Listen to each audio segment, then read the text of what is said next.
안녕하세요. 오늘도 사연 살롱을 찾아주셔서 감사합니다. 여성의 변신은 무죄라는 화장품 광고 카피 문구를 기억하시나요? 하지만 그 변신이 남의 돈을 갈취해 감행한 변신이라면 그건 엄연히 죄가 아닐까 생각해요. 이게 무슨 자다가 봉창 두드리는 소리냐고 하시겠지만 제 얘기를 들어보시면 제 말에 공감하실 거예요. 1년 전 파혼을 한 저는 얼마 전 취재차 법정 방청을 하러 법원에 가게 되었어요. 그리고 그곳에서 꿈에 볼까 두려운 두 인간과 재회하게 되었죠. 그중 한 사람은 하마터면 시어머니가 될 뻔했던 사람이고 다른 하나는 제 시누이가 될 뻔했던 사람이에요. 안 좋게 끝났던 사이인지라 두 사람의 얼굴을 본 순간 지난 날이 떠올라 우라가 치밀어 오르더군요. 저희 아빠는 남들 앞에 내놓기 부끄러운 직업을 가지고 계셨어요. 소위 말하는 돈장사, 사채업자였거든요. 아빠 직업 때문에 저는 학창시절에 반 아이들한테 놀림을 받아야 했어요. 자주 저희 집을 오가며 친하게 지냈던 친구가 저랑 싸우고는 홧김에 학교에 저희 아빠 직업을 소문냈거든요. 그 바람에 전교생이 다 알아버렸어요. 일이 커지자 친구는 저희 집에 찾아와선 울면서 미안하다고 사과했지만 이미 퍼진 소문은 주워 담을 수 없었죠. 이후 친구와도 관계가 소원해지고 결국 왕따 아닌 왕따가 되었어요. 정확히 말하자면 제가 스스로 아이들과 거리를 두게 된 거였지만요. 그래서 학창시절 사진이 없어요. 사진이라곤 졸업사진이 고작이에요. 비록 직업이 떳떳하지는 못했지만 아빠는 돈을 꽤 버셨어요. 그래서 그 덕에 저희 식구들은 돈 걱정 없이 살 수 있었죠. 대학에 가면 과거를 지우고 살 수 있다 생각한 저는 성적을 올리는 데 열중했고 결국 꿈을 이루게 되었어요. 수능 성적이 잘 나와서 꽤 인지도 있는 인서울대학에 들어갈 수 있었거든요. 똑같은 교복을 입고 한 교실에 앉아서 같은 선생님 반에서 매년을 보내야 했던 고교 시절과 달리 대학은 같은 과 친구라도 졸업하는 그날까지 말 한마디 섞지 않고 살 수 있잖아요. 과 동기들한테 저에 대해 세세한 것까지 말하지 않아도 되고요. 저는 그게 그렇게 좋더라고요. 내 입으로 말하지 않은 이상 아무도 저희 아빠 직업이나 제 과거에 대해 모를 테니까요.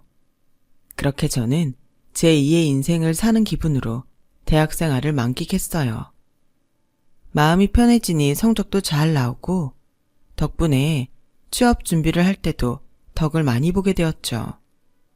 남들 하는 만큼 자격증도 따고 영어 성적도 올리며 졸업하기 전까지 차곡차곡 스펙을 쌓아갔어요.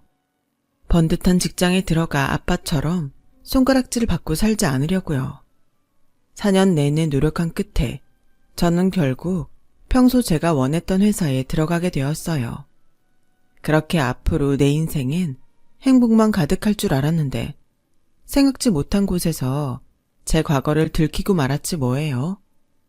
갓 입사한 신입신분으로 사수와 함께 거래처 사람들과 미팅을 하게 됐는데 하필 그곳에서 저와 한 동네에 사는 동창을 만나게 된 거예요. 동창의 부모님은 동네에서 식당을 하시는데 저희 아빠 회사에서 종종 돈을 빌려 쓰는 편이라 저희 집에 대해 잘 알고 있었어요. 저로서는 정말 불편한 상대였죠. 혹시라도 그 친구가 저희 집에 대해 소문을 내면 어쩌나 걱정됐거든요. 하지만 제 걱정과 달리 동창은 일 외적인 부분에 대해서는 함구해 주었고 일은 무사히 끝이 났어요. 따로 인사하진 않았지만 고맙더군요. 그런데 프로젝트가 끝나고 일주일쯤 지났을까요?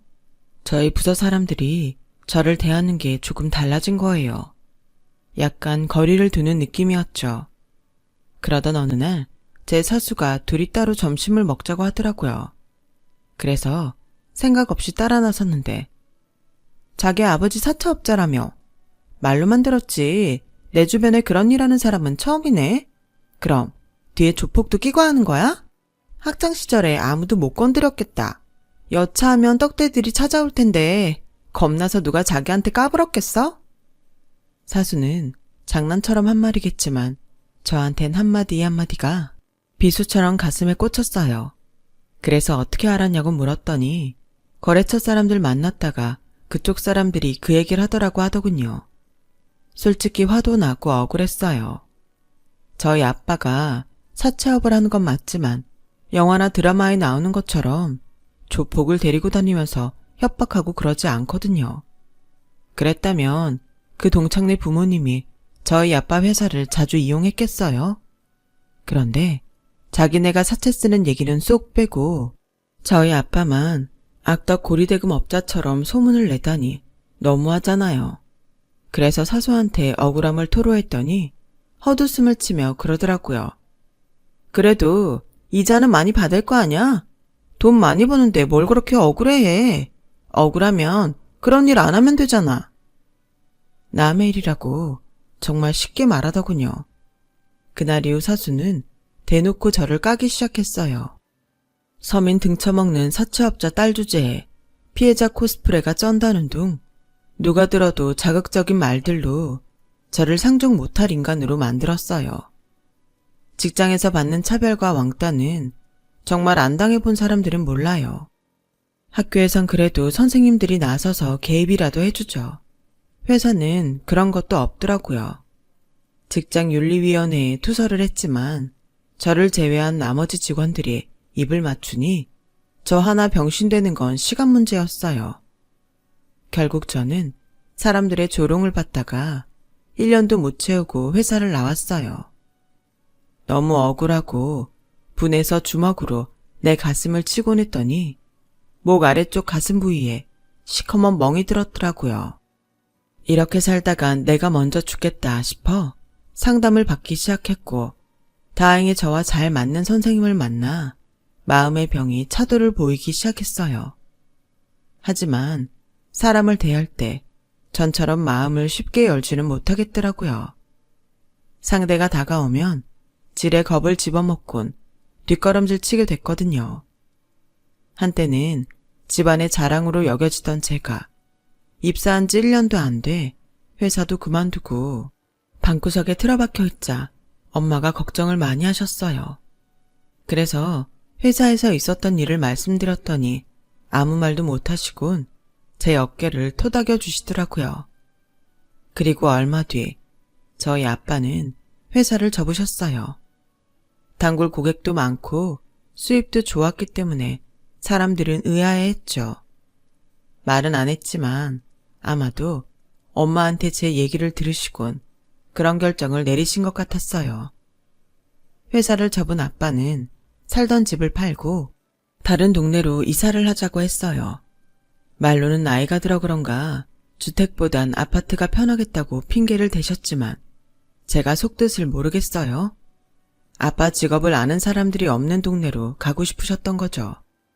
그렇게 우리 가족은 제가 나고 자란 동네를 떠나 마포로 이사를 했어요. 그리곤 프랜차이즈 빵집을 열었어요. 1층엔 빵을 팔고 2층은 카페처럼 운영하는 곳이라 한동안 저도 거기서 아르바이트를 했어요. 그러다 대학 동기의 권유로 취재 작가 생활을 하게 되었죠. 회사에 들어간 건 아니고 대행업체에 연결된 프리랜서 작가로요. 주로 대학이나 기업 브로셔 작업을 맡아 했는데 때에 따라서는 사회 전반 직종군에 인터뷰를 하기도 했어요. 얘랑을 만나게 된 것도 일적으로 인터뷰를 하면서였어요. 얘랑은 미디어 관련 벤처기업을 하는 젊은 CEO로 공개된 자산만 수백억에 달하는 사람이었어요. 학비를 못 내서 대학을 중퇴하고 일찌감치 생업에 뛰어들어야 했을 정도로 집안 사정이 어려웠던 흑수저 출신이었죠. 한마디로 자수성가형 부자였어요. 인터뷰어와 인터뷰이로 처음 만난 자리에서 얘랑이 그러더군요. 제가 어릴 때부터 돈에 굶주리고 살아서 그런가 빈티가 나요. 한 끼에 10,000원이 넘으면 아직도 손이 덜덜 떨린다니까요. 통장에 그 많은 돈이 들어있는데도 물건 고를 때마다 여전히 가격표부터 살피니 말 다 했죠. 안 그런 척 하면서도 솔직히 늘 머릿속으로 가격 계산을 해요. 그때였어요. 얘랑의 휴대폰으로 카드 결제 문자가 왔어요. 그러자 얘랑은 문자를 보곤 한숨을 푹 쉬며 그러더군요. 아, 미치겠네. 엄마는 무슨 화장품을 70만 원이 넘게 사냐?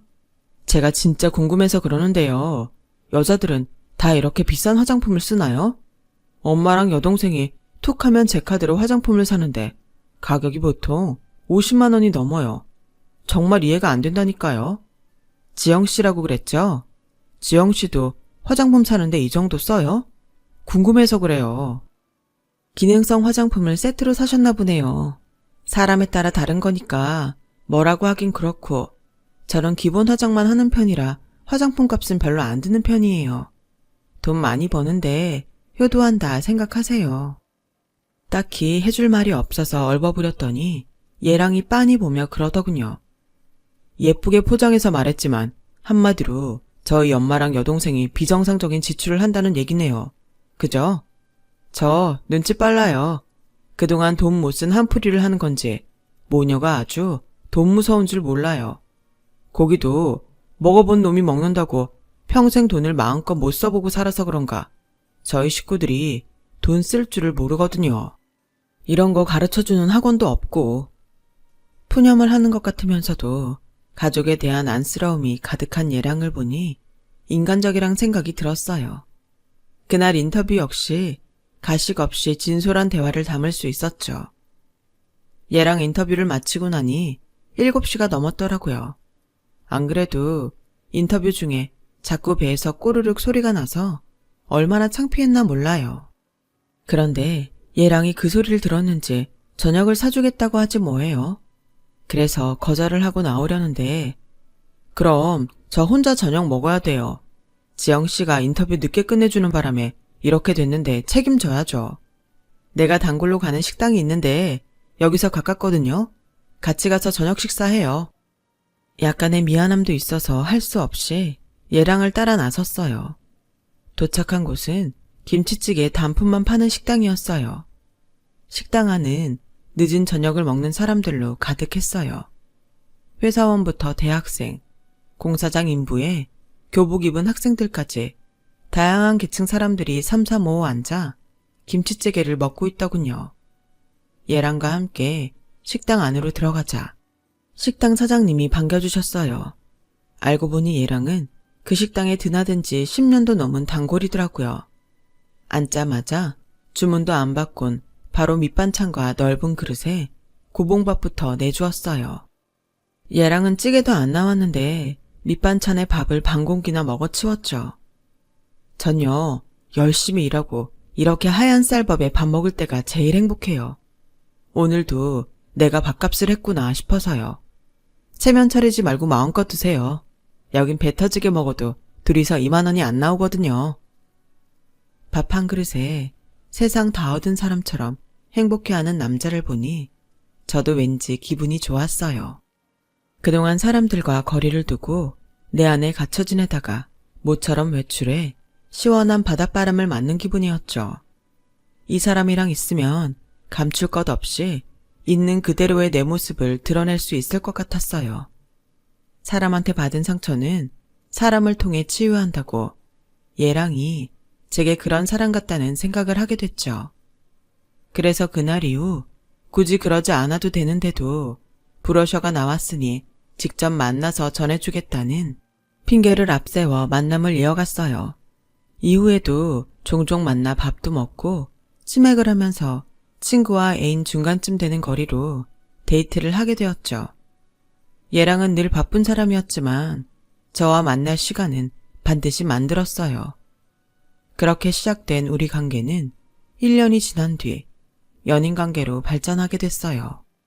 저는 프리랜서 취재 작가라 시간의 구애를 덜 받는 사람이었지만 얘랑은 늘 시간에 쫓기는 사람이라 남들처럼 데이트 한번 마음 놓고 할 수 없는 게 흠이라면 흠이었죠. 시간이 지날수록 데이트 시간 때문에 불만이 쌓여가자 하루는 얘랑이 제게 투덜거리며 그러더군요. 아무리 생각해도 우리가 이렇게 만나는 건 비능률적인 것 같아. 이제 우리 그만 만나자. 순간 심장이 철렁 내려앉는 것 같았어요. 약속 시간 잡기 힘들다고 몇 번 짜증을 내긴 했지만 그렇다고 이렇게 막무가내로 헤어지자는 말을 할 줄은 몰랐거든요. 너무 자존심이 상해서 담담한 척 연기하려고 안간힘을 썼어요. 그래, 나도 이런 관계 지속하는 거 이제 진절머리가 나.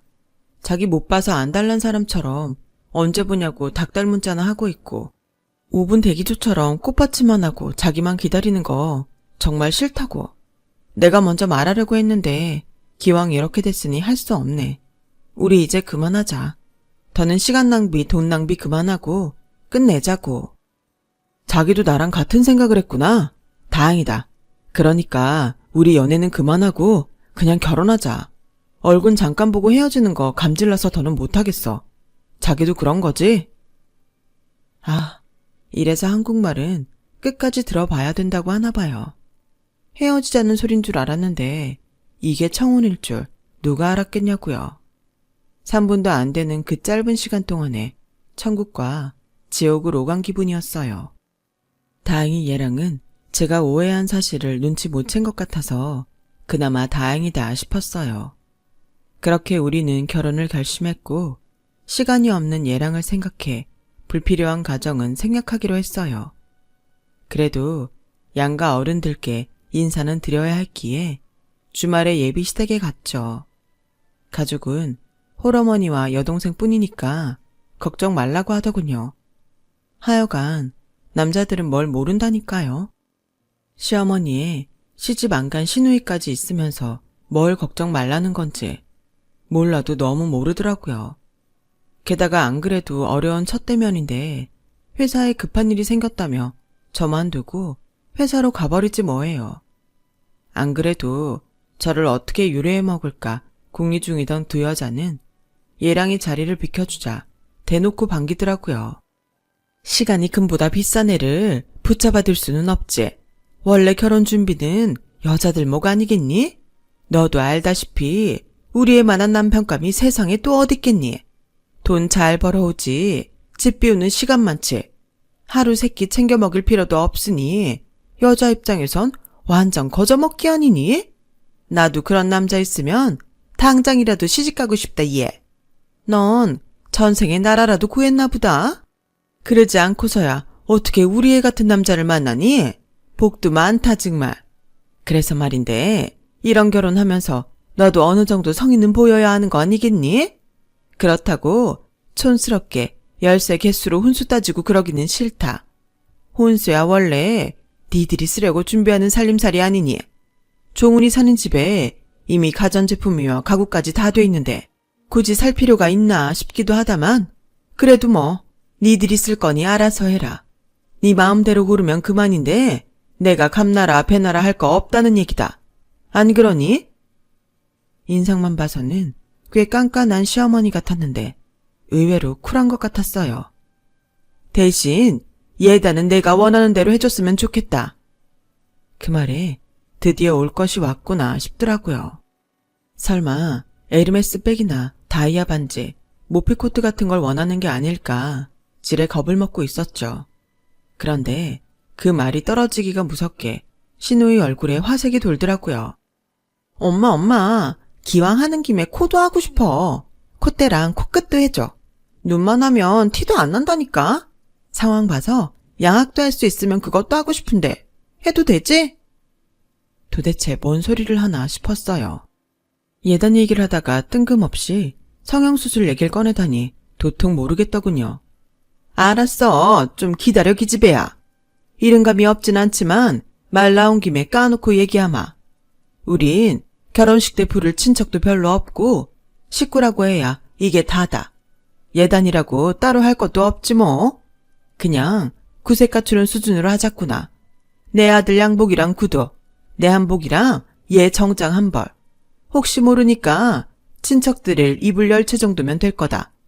이불도 비싼 거 할 거 없어.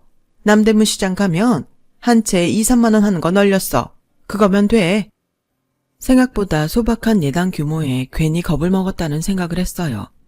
그런데 이거 다 해봐야 돈 천이면 뒤집어 쓰고도 남을 거다. 그래서 말인데 예단 적게 하는 대신 한 가지 더 해줬으면 좋겠다. 우리 애 성형수술 좀 해다오. 얘가 하필 지 아빠 닮아서 눈도 작고 콧대도 좀 낮지 뭐니? 지 오빠 나 닮아서 인물 하나 어디서 안 빠지는데 말이다. 딴 건 몰라도 눈이랑 코는 꼭 해야 돼. 그렇다고 너 시간 뺏어가며 성형외과 쇼핑하자는 거 아니다. 이미 병원 물색해서 견적까지 다 뽑아놨으니까 넌 신경 쓸 거 없다. 그냥 수술비 계산만 하면 돼. 얼마나 편하니? 너 번거로울까봐 밥까지 떠서 입에 넣어주는 격인데. 안 그래? 넌 결혼 잘하는 줄이나 알아. 그 소리를 듣자 기가 막히고 코가 막혀서 말도 안 나오고 헛웃음이 났어요. 그러니까 지금 저한테 예단으로 신우이 성형수술을 해주란 거네요. 그래, 뭘 같은 얘기를 두 번 하게 만드니? 어차피 예단비 쓸 거 우리가 원하는 걸로 해달라는데 뭐 문제 있니? 아니, 그래도 이건 좀 아닌 것 같아요. 왜 아가씨 성형수술을 저희 집에서 해줘야 하는 거죠?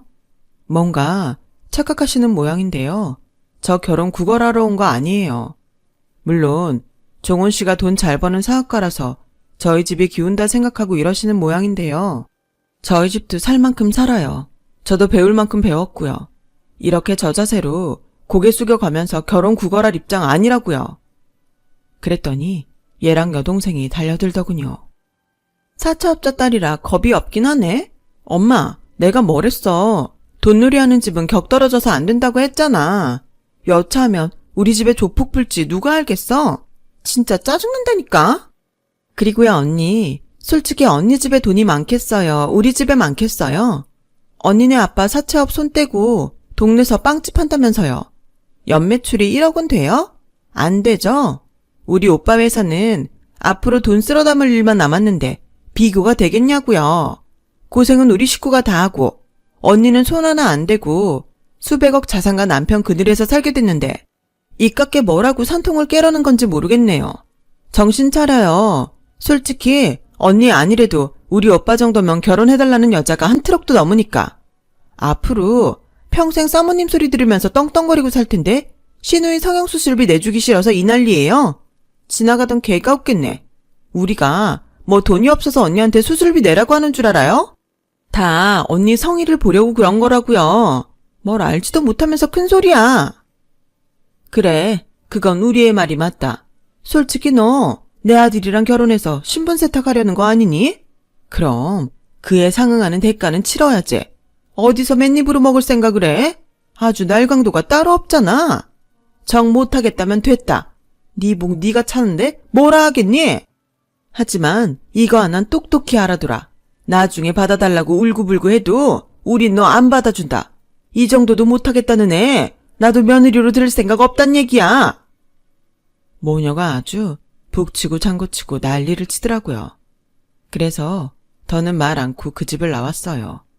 그리곤 얘랑한테 전화해 그날 있었던 일을 모조리 전했어요. 얘랑도 저처럼 황당해할 줄 알았죠. 그런데 짜증을 확 내며 그러더군요. 아, 도대체 여자들은 왜 그래? 그게 싸울 일이 되냐고. 기집애는 멀쩡한 얼굴을 왜 뜯겠다고 난리를 쳐서 그런데? 그리고 자기도 그래. 그런 일은 자기 손에서 해결하면 안 돼? 수술을 해주든 아님 수술해달란 말도 못하게 잡아버리든. 제발 좀 자기가 알아서 처리해. 난 지금 회사 일로도 머리가 터질 지경이란 말이야. 아, 이렇게 신경 쓰게 될 줄 알았으면 결혼 같은 건 안 하는 건데. 얘랑의 그 한마디에 그동안 쌓였던 신뢰가 한순간에 무너졌어요. 내가 오늘 뭐하러 정신 나간 두 여자랑 기싸움을 했나 싶더군요. 암튼 난 수술을 하든 어쩌든 관심 없으니까 자기가 알아서 해. 나 지금 바쁘니까 자꾸 전화하지 말고. 얘랑은 말도 안 되는 자기네 식구들 행동을 미안해하기는커녕 별거 아니란 듯이 전화를 끊었어요. 아니, 바쁘면 자기만 바쁘대요? 내가 누구 때문에 이 난리를 치고 있는데 저한테 이러는 거래요? 그런데 그때 모르는 번호로 전화가 왔어요. 받아보니 예비 신우이더군요. 아까는 경황이 없어서 말을 못했는데 자기 오빠한테는 오늘 일을 비밀로 해달라더군요. 그래서 이미 말했다고 했더니 갑자기 쌍욕을 하는 거예요. 순간 녹취를 해야겠다 싶어서 휴대폰 녹음 버튼을 눌렀어요. 정말 입에 담기 힘든 욕설을 내뱉던 예비 시누이에 이어 옆에서 참견하던 예비 시어머니까지 합세해 협박에 가까운 말들을 쏟아냈어요. 그래서 이거 녹취 중이고 나중에 이런 식으로 나오면 법정 싸움도 불사하겠다고 했더니 바로 끊더군요. 마른 하늘에 날벼락 떨어진 것처럼 핑크빛으로 물들어 있는 줄 알았던 제 인생에 그렇게 먹구름이 몰렸어요. 이후 예비 시어머니와 예비 시누이는 저희 아빠 가게까지 찾아와 난동을 부려댔고 그럴 때마다 얘랑은 바쁘단 핑계로 일관했어요. 그래서 참다 못한 저는 파혼을 선언하고 두 여자한테 영업방해와 파혼에 이르게 한 죄를 물어 위자료 청구를 하겠다고 했어요. 그러자 모녀가 전단까지 만들어 저희 아빠의 전직을 들먹이며 과도한 이자와 도를 넘은 추심으로 가정이 파기된 사람이 한둘이 아니라며 허위사실 유포까지 하고 나섰어요. 참다 못한 아빠가 변호사를 선임해 법정 대응에 나섰고 결국 얘랑의 법무팀에서 합의하자고 왔더군요. 재발방지 약속과 영업방해, 허위사실 유포에 따른 피해 보상 등 그에 상응하는 위자료를 지급받고 소송을 취하해 주기로 했어요. 그렇게 저는 파혼을 하게 된 거예요. 파혼에 이르기까지 몇 달 동안 하도 두 여자한테 시달려서 그동안 얘랑과 만나면서 보냈던 행복한 시간들이 하나도 기억 안 날 정도로 싹 지워져서 오히려 헤어질 땐 후련하더군요. 그렇게 파혼 후 1년이 지났어요. 저는 여전히 취재작가 생활을 하며 살고 있었죠. 마침 법원 취재가 필요해서 인근 법원에 취재차 방문했는데 글쎄 법원 입구에서 웬 여자 둘이 머리채를 잡고 싸우고 있지 뭐예요. 구경꾼 중 한 사람한테 무슨 일이냐고 물었더니 아들 회사 법인카드로 모녀가 성형수술을 했는데 아들이 그걸 알고 회사 법무팀을 통해 엄마랑 여동생한테 소송을 걸었다는 거예요. 그랬더니 모녀가 서로 죄를 미루면서 저렇게 개싸움을 벌이고 있다네요. 하는 행동이 누굴 참 닮았다 했는데 그때였어요. 엄마한테 머리채를 잡혀있던 딸이 고개를 제 쪽으로 돌렸는데 맙소사 파혼한 얘랑의 여동생이지 뭐예요. 얘랑 여동생은 저랑 눈이 마주치자 얼른 고개를 돌려버렸어요. 그리곤 지 엄마한테 뭐라고 속삭이자 기겁을 한 얘랑 엄마가 얼굴을 가리곤 후다닥 도망을 치더군요. 업계 사람들한테 들어보니 얘랑은 저랑 파혼한 뒤로 두 모녀와 연을 끊고 살고 있다더군요. 돈줄이 끊긴 모녀는 잘난 아들을 내세워 주변에서 돈도 빌려 쓰고 회사로 찾아가 법인카드까지 훔쳐쓰다가 결국 법정까지 오게 된 거였죠. 그 얘기를 들으니 진작 그 집과 연을 끊길 잘했다 싶었어요. 미리 화를 예방한 셈이니까요. 타인의 돈으로 자신의 이익을 당연한 듯 챙기려는 사람들은 분명히 대가를 치르게 마련이니까요. 어쩌면 가졌을 수도 있는 일말의 미련까지 하나도 없게 만들어져서 한편으로는 고마운 모녀네요. 많은 생각을 하게 하는 사람들이었습니다. 좋은 마음으로 살아가다 보면 결국 좋은 사람들을 알아보고 만나고 살아갈 수 있겠죠? 지금까지 제 사연을 들어주셔서 감사합니다. 여러분의 곁에 소중한 인연들이 삶을 풍요롭게 하길 바랍니다. 여러분, 사연 댓글에 응원과 현명한 조언 부탁드려요. 좋아요와 구독은 저에게 큰 힘이 됩니다. 오늘도 좋은 일 가득하세요.